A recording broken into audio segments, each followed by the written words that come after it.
I will not be pushed, filed, stamped, indexed, briefed, debriefed, or numbered. My life is my own.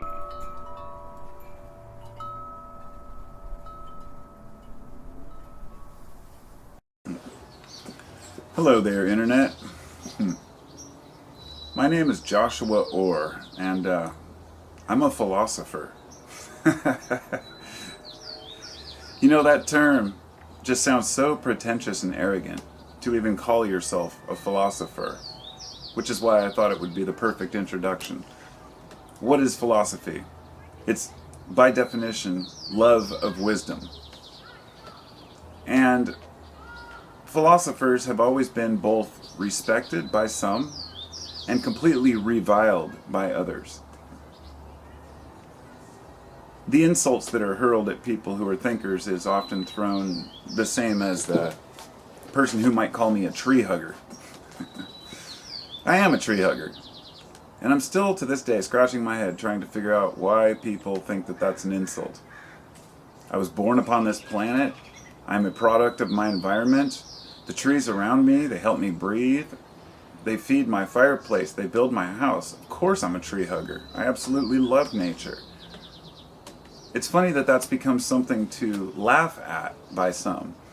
And I won't go into detail on that, but I believe it's due to the discomfort of society that we are actually doing so much damage to our environment, and that also a lot of religious beliefs go along the lines of everything was put here for us to use and abuse. I've heard plenty of people say, oh, we should just drain the oil, use up all the trees, God will figure it out.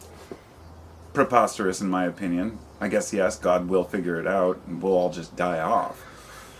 But that's the future we're heading towards because of our ignorance. So being a philosopher means that you're paying attention. It means that you're listening. It means that you actually care about things that are going on and you want to know why things are the way they are. And you want to understand the world around you. Why wouldn't we? And what's funny to me is being a philosopher has nothing to do with education, as in the sense of academics. You can know nothing about math. You can be completely illiterate and not know how to spell a single word and still be a philosopher, so long as you have a grasp on the language that you're part of. Now, the reason I open up with that, even though this video is about our future, is because I think that we need more philosophers to think about where we're heading as a species. We need everyone to partake in this. It's not good enough to just listen to thinkers, or to watch a TED Talks and think that we understand the world, or watch a documentary and think we understand nature. We have to actually get out there, get our hands dirty, and really feel out the world and express ourselves and see how we're responded to in the real world, not in the internet forums and in our own family or friend groups, but really put out our thoughts to the world and see how people feel. I want to have positivity for the future of mankind. I really do. And I think that we can pull through some of the shit that we're facing right now. But when you look at the numbers, how the population has increased threefold in less than 100 years. How since I was born, the population has doubled. That to me is insane. And we have so many different... I'm going to turn this down because it's slightly distracting. For some reason there was a stereo going at very low volume. An example would be that, and really the main point I want to drive home here is that too many people look to authority for the answers, and you just can't. The government doesn't give a shit about the people. They're going to give you the information that you want to hear. The corporations don't care about the people. They're going to tell you what you want to hear as well.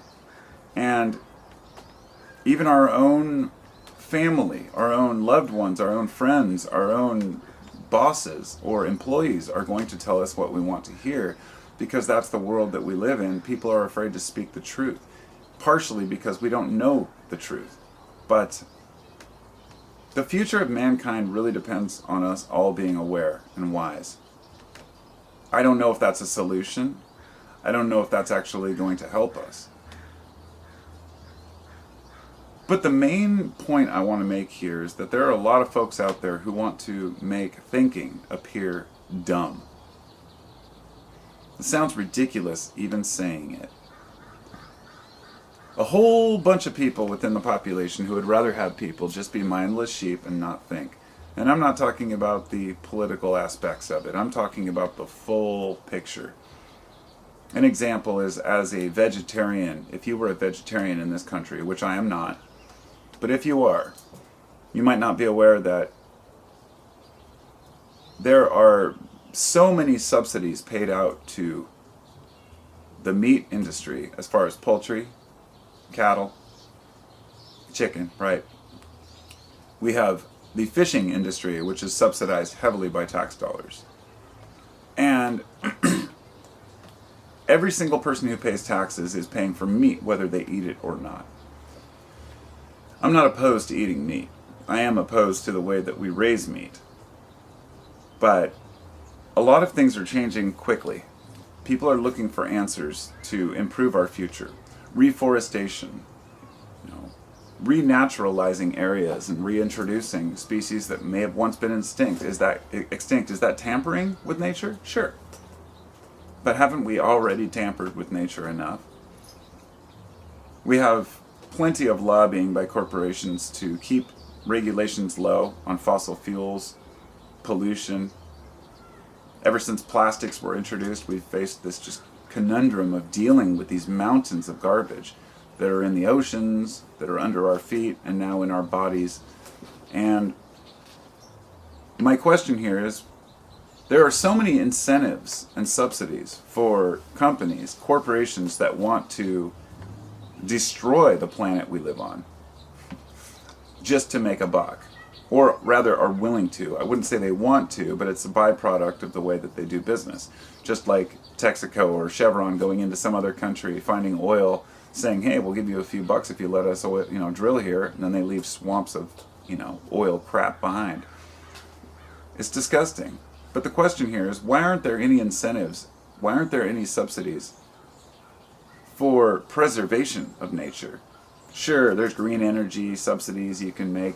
A lot of people complain about how, these people get government discounts for, this green energy. They just want all these tax kickbacks. The oil companies have done the same from the beginning. The largest corporations are always preserved by the status quo. So, we have a problem. Many problems. We need wisdom, not intelligence. There's a big difference. You can be as intelligent and well-read as you want to be. You can have a full grasp of 10 languages, but still not have a clue about the natural world and how it goes together. If you're missing one ingredient, you can't make an accurate assessment, and we're all missing at least one ingredient. People who talk about humans and our relationship to the plants in the world. It's nothing without the mycorrhizae, the fungus, that really make the world what it is. And I could do an entire video on fungus, and I have done several, but on top of the fact that we don't know how to maintain a food supply, that we have completely annihilated our topsoil. We rely on fossil fuel fertilizers in order to grow our food. We have toxins and insecticides and glyphosate, things like that are used on our food. And we're all stuck with it. 1,000 people, just at least 1,000 people from what I read, died daily from bad sanitation. Not from eating anything bad or starvation or getting a disease, a virus, or a bacterial infection, but rather simply not having good enough sanitation where they live. And there are plenty of people who go hungry. So what if we use the subsidies to actually help the less fortunate? Now it seems out of reach, and it's very difficult to look at the numbers. But from what I've researched, it turns out that the cost to feed the homeless, or to feed the hungry in the world, rather, to feed everyone who's hungry and take care of everyone who may be starving in the world right now, It would cost less than the subsidies that are giving to the fishing industry, the fishing fleets that dominate the oceans with their drag nets, which can fit 10 jumbo jets in one of these nets. People have no idea the damage that's being done to the oceans by dragging nets across the floor, seafloor, destroying coral reefs, pulling up every fish, a byproduct. We just throw all the garbage out and we keep the ones we want. In Japan, it's absolutely horrendous. There's one bay there where they harvest dolphins and whales consistently. They keep out outsiders. Anything else that is pulled up in the nets is dumped. Any dolphin that's not captured for live displays is killed. And they were asking why. They said because the dolphins are eating up all our fish. Predators are competing with humans. What do you know? Might as well kill them all off. It would cost less to feed the homeless or the hungry in the world than it would to continue giving subsidies to the fishing companies who, through poor fishing practices, completely annihilated our oceans. Some many species of fish are 90% extinct, some up to 97, 98%, like bluefin tuna. And these are highly prized fish. One bluefin tuna sold for $3 million in a Japanese auction. So because of this, people are willing to kill off millions of fish to get to that one fish that makes them the money.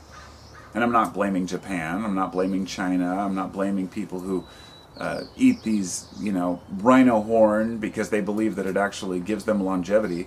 I believe the entire system that allows this to happen. Because it is up to us to have the wisdom to know better.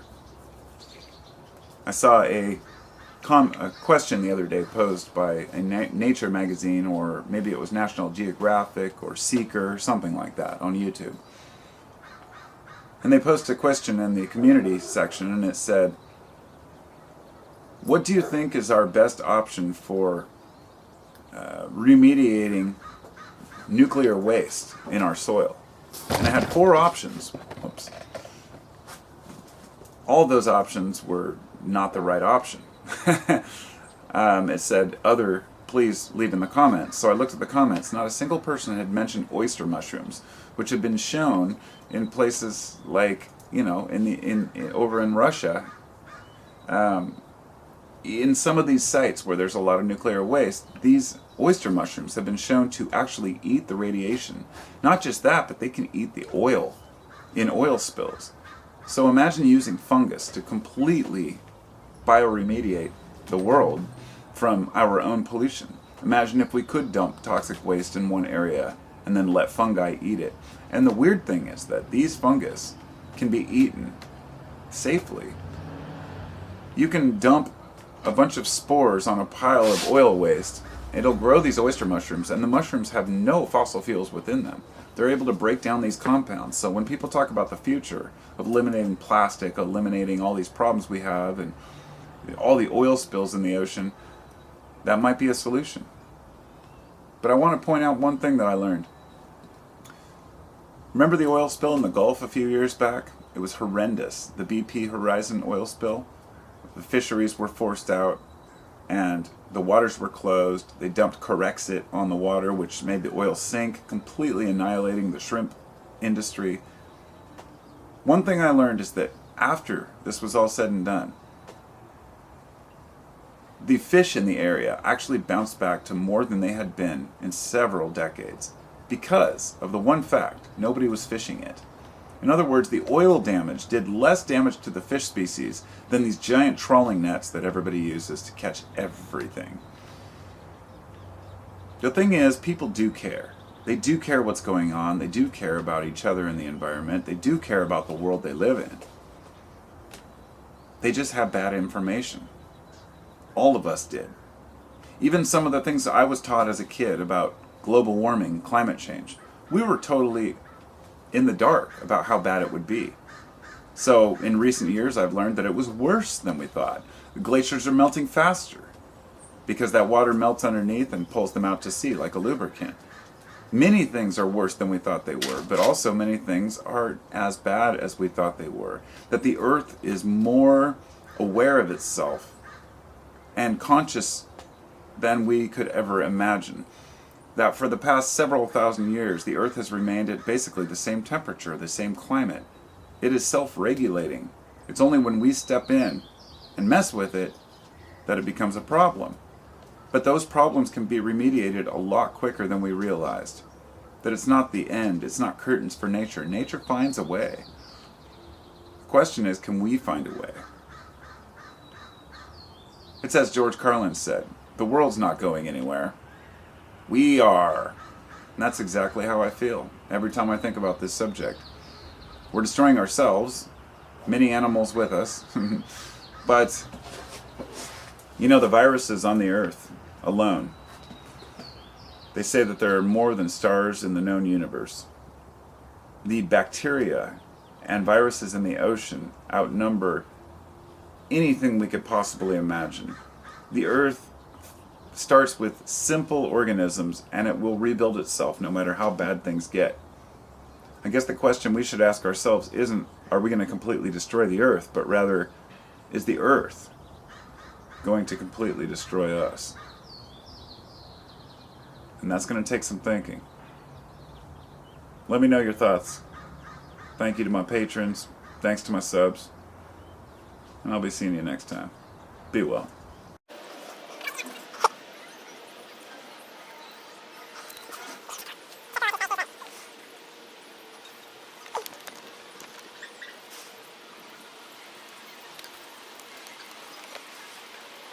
Purpose channels, purpose channels, purpose channels, purpose channels, purpose channels, purpose channels, purpose channels, purpose channels. Yeah.